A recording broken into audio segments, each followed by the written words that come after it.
Mengaku kecewa karena penggunaan dana desa dinilai tidak transparan hingga menghambat pembangunan serta perekonomian desa. Sejumlah warga mendatangi kantor Pangulu Nagori Pardomuan Bandar di Kecamatan Silau Kahean, Kabupaten Simalungun, guna mempertanyakan langsung persoalan ini.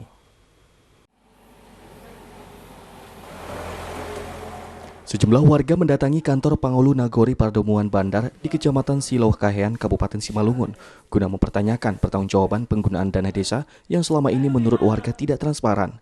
Hal ini dibuktikan dengan belum terlihatnya pembangunan sarana dan prasarana di kawasan desa, meski pemerintah pusat sudah menggelontorkan dana desa senilai ratusan juta rupiah setiap tahunnya.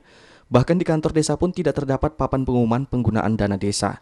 Menurut warga, pembangunan seperti pelebaran dan perbaikan jalan di desa mereka dari tahun ke tahun hanya sebatas wacana dan tidak kunjung terrealisasi. Material bangunan seperti semen dan batu yang seharusnya digunakan untuk perbaikan jalan dibiarkan terbengkalai begitu saja. Bahkan saat ini puluhan sak semen sudah membatu. Pembangunan di Nagori kita ini, karena kita lihat ada pembangunan, tapi tidak ada papan transparansi, dan pembangunan itu sering dilakukan di sini. Ya menurut kami tidak sesuai dengan apa yang diharapkan. Jadi di sini kami mau bertanya kepada Maujana Nagori agar ditanyakan sebenarnya kemana pembangunan itu dan supaya dibikinkan papan transparansi serta pengumuman berapa biaya dan sumbernya dari mana. Cuman hari ini kami kecewa, Maujananya tidak datang, hanya satu orang, ketuanya nggak hadir.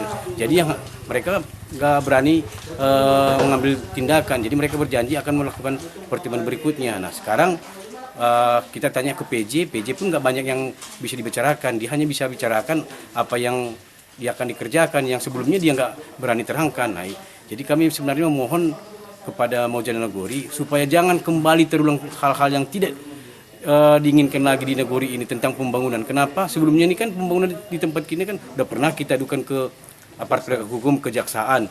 Nah, ini terulang kembali. Warga berharap pembangunan yang dananya bersumber dari dana desa segera dijalankan secara transparan untuk kepentingan masyarakat, terutama pada lokasi kerusakan jalan desa yang cukup parah agar segera diperbaiki, sehingga warga yang mengangkut hasil bumi berjalan lancar. Selain persoalan dana desa, warga juga mendesak pemerintah desa transparansi penggunaan dana BLT. Terbukti masih banyaknya warga kurang mampu tidak memperoleh bantuan, sementara warga yang dinilai mampu justru mendapat bantuan. Warga juga mengancam akan melaporkan kinerja buruk kepala desa terhadap penegak hukum dan DPRD. Dari Simalungun, Dharma Setiawan, iNews melaporkan.